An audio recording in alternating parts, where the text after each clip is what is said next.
The sun beats down on a massive container ship, loaded with everything from toys to luxury cars. But it's stuck, waiting at the Panama Canal. This isn't your average traffic jam. It's the world's most expensive parking lot, with dozens of ships waiting to pass through a century-old shortcut. When this artery gets clogged, delays ripple across the globe, costing billions and seizing up supply chains. Now countries are eyeing Panama's bottleneck as a massive opportunity. A powerful player is ready to build a new canal, the stakes, global. Picture a grand hall in Beijing. Red flags, serious faces, and President Xi Jinping at the podium. Today, he unveils a bold new plan, a $4.5 billion canal across Mexico, linking the Pacific and Atlantic. China is planting its flag, metaphorically, in America's backyard. The project, high-speed rail, expanded highways, and rapid cargo transfer. But it's also about flexing China's global muscle.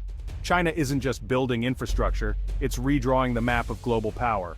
Before we get swept up in new ambitions, let's remember the original, the Panama Canal.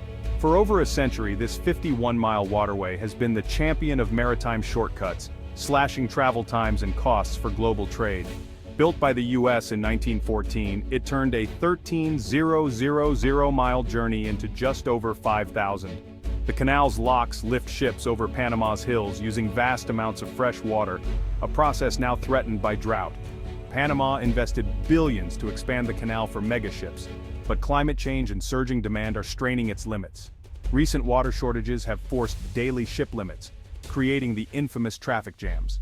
The canal remains a vital artery, but its throne is wobbling. The world's supply chain is only as strong as its weakest link, and right now, that link is under pressure. So, what's Mexico's big idea? Not another waterway, but a dry canal, the interoceanic corridor of the Isthmus of Tehuantepec. At just 186 miles wide, this is Mexico's narrowest point. The plan modernized railways and ports to shuttle containers from Pacific to Gulf in hours, not days. Ships dock at Salina Cruz, containers move by train to Coatzacoalcos, then reload onto ships bound for the US or Europe. The goal: make this transfer so fast and efficient that it rivals Panama. But it's more than logistics. 10 new industrial parks, upgraded highways, pipelines, and fiber optic networks are planned to transform one of Mexico's poorest regions. The corridor offers a shorter, faster route to US Gulf and East Coast ports, saving days and big money. Mexico is betting that speed and efficiency will peel away Panama's business. It's a bold gamble, but if it works, it could reshape trade in the Americas. The world's supply chain could soon have a new shortcut, and Mexico could become its new gatekeeper. Why is China investing billions in a Mexican railway? For China, it's a strategic masterstroke, contracts, jobs, and a showcase for their expertise. A new route means less dependence on Panama and a hedge against disruptions. By partnering with Mexico, China is making a statement in America's backyard. The stakes: economic, strategic, and global. For Mexico, the corridor could be a game-changer. Thousands of construction jobs, then long-term work in logistics, ports, and factories, especially in a region that's long been left behind. The real prize? Economic transformation. A modern logistics corridor could attract global companies, spark a manufacturing boom, and diversify Mexico's economy. The partnership with China brings capital, technology, and global attention, giving Mexico leverage and options beyond its traditional reliance on the US. It's a delicate balancing act, but one that could give Mexico more autonomy and influence. The corridor would make Mexico a critical link in the global supply chain, integrating it more deeply into North American trade. If successful, Mexico could become indispensable to both the US and China. It's not just about moving goods, it's about moving up the global economic ladder. The stakes are high, but so are the rewards.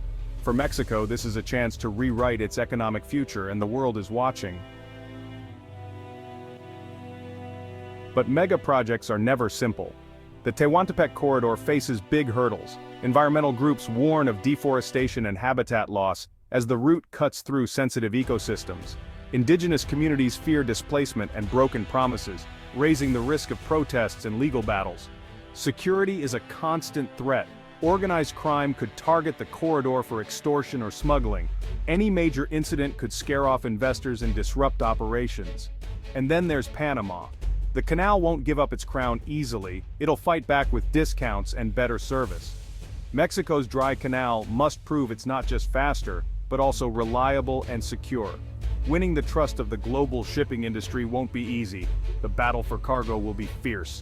The world's supply chain is about to get a lot more competitive. If Mexico and China pull this off, the impact could be seismic. For the first time in a century, global shipping would have real competition. A backup when Panama falters, and a catalyst for lower costs and faster deliveries. For the US, it's a double-edged sword: cheaper goods, but a major Chinese project on its doorstep.